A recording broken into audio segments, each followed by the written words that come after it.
Guys, what are some unique red flags women should notice when dating one of your fellow dudes? Attempting to exercise authority over who you spend time with. This will almost always result in them eventually cutting away your support structures so they're the only person you can confide in. It's one thing for them to not want to be around a friend or family member of yours that they don't like, but if they're asking you to cut ties with them, block them on social media, etc., they already don't look at you as an equal. Poor treatment of servers, bartenders, or other people who are in a place of servitude beneath them. If people are cruel or haughty to people who can't swing back, the only thing keeping them from being so to you is their estimation that they can't get away with it and that you have something they want and can only get by being nice. That will change, given time. Grabbing/steering you without permission. If they're grabbing your arm to lead you somewhere or otherwise holding onto you to control or influence your movement when your relationship is young, they're displaying physical signs of a possessive attitude. That will only get worse with time. Mistreating or even disliking animals. I'm sure there are some handful of people who are dislike animals but are an exception to this, but most people like some kind of animal, be it dogs, cats, spiders, lizards, etc. Interacting with animals builds empathy, and similar to the thing about servers or bartenders, you can gauge a person pretty well by how they treat their pets, which have nothing to offer them but their love. Physical displays of anger. If they punch holes in their wall when angry, odds are they'll punch you if you sufficiently piss them off or if they're drunk enough. Speaking of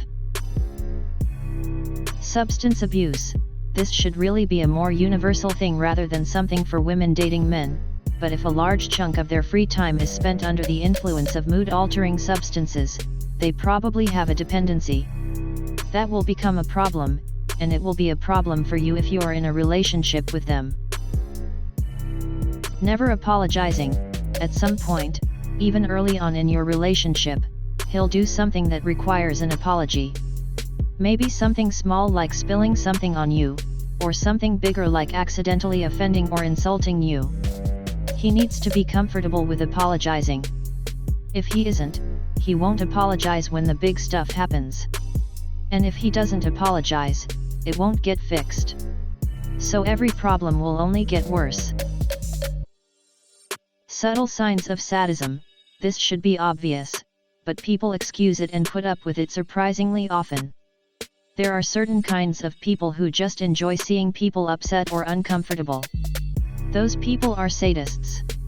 You do not want to be in a relationship with them. If he pisses you off or makes you cry and he's laughing or struggling to hide a smile, you will never be happy with him. Your expressions of hurt or frustration is supposed to be a trigger for him to hit pause on the conflict and consider backing down for your sake. If he enjoys seeing that hurt and frustration, he will never back down or reconsider. Again, people excuse this way too much with things like, oh, he just enjoys arguing, or he's just an asshole, but he's really a teddy bear when you get to know him. But you can enjoy arguing without enjoying hurting people's feelings.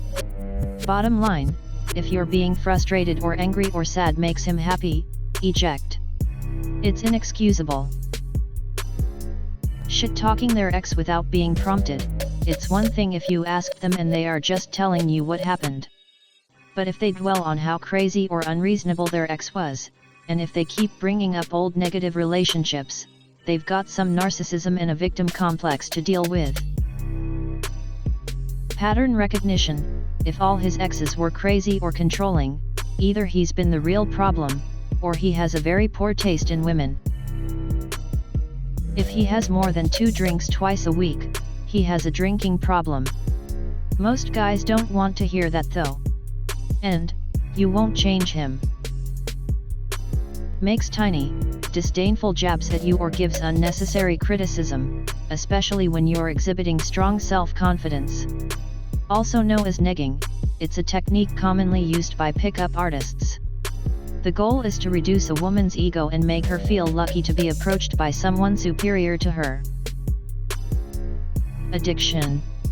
As a recovering addict myself, make sure they were on the recovery road before you meet them.